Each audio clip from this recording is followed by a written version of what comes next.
2 సంవత్సరాలు ఎన్నుపోటుకి అంటే చంద్రబాబు గారు ఎన్టీ రామారావుని 94లో ఎన్నుపోటు పొడిచి అధికారంలోకి వచ్చి ఆయన ప్రజలకు ఇచ్చిన వాగ్దానాలు ఎప్పుడు ఆయన అమలుపరచలా. దాని తర్వాత 94లో వచ్చాడు. ఆయన పేద ప్రజలకి వాగ్దానాలు ఇచ్చాడు, అప్పుడు అమలుపరచలా. మళ్ళీ 2014లో మళ్ళీ అధికారంలోకి వచ్చాడు. ఈ ప్రజలు ఆయన ఏదో చేస్తాడని ఉన్నత వర్గాలు డబ్బుతో ఈ ప్రజల్ని, పేద ప్రజల్ని కొని ఆయన్ని గెలిపిస్తాం తప్పితే పేద ప్రజలు అసలు ఆయనకి ఓటేయట్లా. మీరు ఆలోచన చేయండి.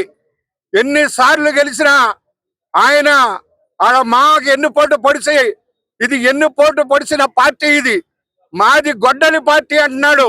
అది ఎన్నుపోటు పొడిచిన పార్టీ అని మీరు అర్థం చేసుకోవాల్సిన అవసరం ఉంది. మీరు ఒక్కటి అర్థం చేసుకోండి. ఇక్కడ ఎయిర్పోర్ట్ లో స్థలాలు పోతే మా వంశీ గారు 5 సెంటు స్థలం పోయినోడికి 5 సెంటు స్థలం R&R ప్యాకేజీలో ఇప్పించి 9 లక్షల రూపాయలు మా గవర్నమెంట్ లో, జగన్మోహన్ రెడ్డి గారి గవర్నమెంట్ లో ఇప్పిస్తే ఇవాళ నిడమానూరులో స్థలాలు పోతే ఏది రైల్వే కాలం పక్కన రైల్వే వాళ్ళు 100 కుటుంబాలు నిరాశ్రయులు అయితే వాళ్ళు మా జగన్మోహన్ రెడ్డి గారు రావటానికి సిద్ధం అయితే వాళ్ళు ఎమ్మటే పడిపోయి వాళ్ళు 2 సెంటు స్థలం 6,36,000 ప్రకటించారు. ఆయన దౌర్భాగ్యం చూడండి.